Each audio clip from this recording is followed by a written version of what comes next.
Greetings, YouTube. The Doctor is in. Dr. Uria's Papers here, coming at you with another commentary on Dungeons & Dragons. And today on the Doctor Spell Prognosis, we are talking about the spell Guardian of Nature. We're giving this a B.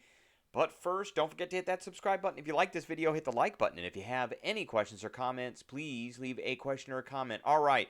I kind of like this spell. It gives some pretty good bonuses. I just think it's very useful in combat for a couple of different kinds of druids.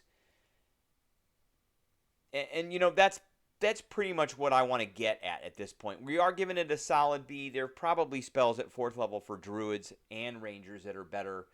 So let's take a look at it. It's a 4th level spell. It's usable by druids and rangers, which means it's a base spell for both of them. It's not usable by a bunch of different subclasses. It takes a bonus action to cast it, which is really good. And it's a range of self. One of the things I don't like about this is the bonus action, and if you're going to shift your form as a bonus action as a druid, then you're kind of stuck. It's a verbal component. It lasts for a minute with concentration, which is pretty good. And Nature Spirit answers your call. You transform into a powerful guardian. The transformation lasts until the spell ends, and you choose Primal Beast or Great Tree. Now, if you cast a spell and you become a Primal Beast, you choose that form, and then you decide to Wild Shape. This stays in effect. So you gain these bonuses. So while you're a Primal Beast, your walking speed increases by 10 feet. You gain Dark Vision with a range of 120 feet. Now, that one isn't so much because if we look at Wild Shape, they do say something about this. However, you can't use any of your special senses such as Dark Vision unless your new form has that. Okay, so Dark Vision 120 feet. You make strength-based attack rolls with advantage. That's really great. Eat your melee weapon attacks. Deal an extra 1d6 force damage on a hit. Technically, the Claw of a Bear is a melee weapon attack.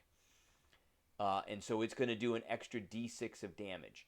The second form that you have of this is the Great Tree.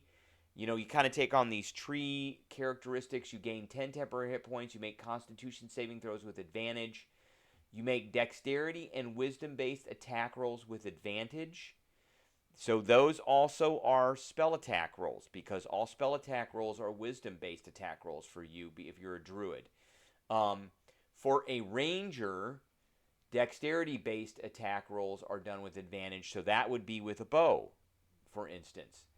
For a ranger, your strength-based attacks, your weapon attacks would be done with advantage if you're like a ranger that's carrying swords or axes or things.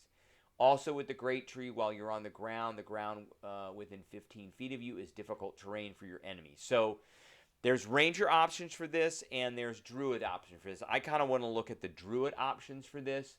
So I think for the druid class, for the Primal Beast, that you cast this first and you go and you're a Circle of the Moon druid, which gives you a lot more forms, and you have a lot more versatility with doing wild shaping. And you can wild shape, and you get all these bonuses as the Primal Beast here, particularly this one, these two right here. And so we've got this wonderful thing here. So Guardians of Nature is a 4th level spell, so you will not be casting this as a druid until you are at least 7th level. It really comes into its own at about 9th or 12th level. And the reason I say that is because of this right here.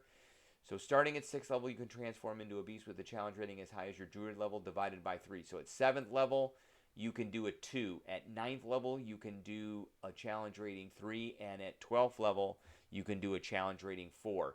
So what monsters might, or what beasts might really benefit great from this? Cave Bear is always a good option. Cave Bear has a +7 to hit. A +7 with advantage is tremendous. It has a 2 attacks where it does a d8 plus 5 and 2d6 plus 5. And that actually turns into a d8 plus a d6 and 2d6, so 3d6 plus 5. So that's all pretty good. The Quetzalcoatlus is not too bad. It's like a big. I don't like its hit points. The Cave Bear has 42 hit points. This has 30 hit points, but it has flyby attack. It only has a +4 to hit. But if it flew at least 30 feet and it's got a fly of 80 feet, if it flew at least 30 feet towards the target takes an extra 3d6 damage. So this is 3d6 plus 3d6 plus another d6. So it's 7d6 plus 2 damage. That's a lot of damage. Rhinoceros isn't too bad. 45 hit points. It's got a +7 to hit. It's only got 1 attack, but if it moved at least 20 feet, it's going to do 2d8 plus 2d8 plus 1d6 force damage. That's pretty good. If we get into the next page, we're getting into some of the rank 3 stuff. Ankylosaurus is pretty cool, +7. And then it can knock things prone. And it does 4d. So this would do 5d6 damage, 4d6 bludgeoning damage, and 1d6 force damage. The giant scorpion's pretty good. It gets multi-attack, 2 claws, and 1 sting. The sting can do some good damage, except it's a DC 12 saving throw, which kind of stinks. Giant snapping turtle's got 75 hit points.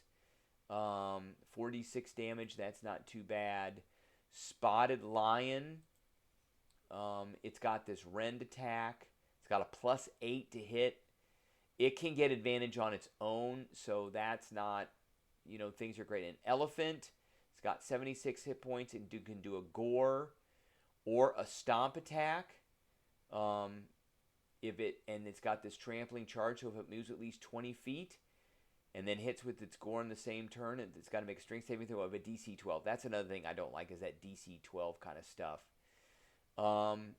I think Allosaurus, where was Allosaurus in here? I think maybe Allosaurus was a challenge rating 2. And there's Stegosaurus. That's pretty good right there, 66 damage. So, you get into some pretty good stuff. And, giving it advantage on its attack rolls and its melee weapons doing an extra d6 is really good. For a ranger to be taking this Primal Beast, we would probably want to look at something like, not necessarily, for class features, Rangers get a fighting style, so you'd be looking at the 2-weapon fighting style. And this is where you can add your modifier to the damage of the second attack, which is pretty good. And I would say probably Beastmaster, not so much, but Drake Warden, maybe. Fey Wanderer, not so much. Gloomstalker, absolutely. This spell would work very well for Gloomstalker, since it's adding a d6 on every single attack.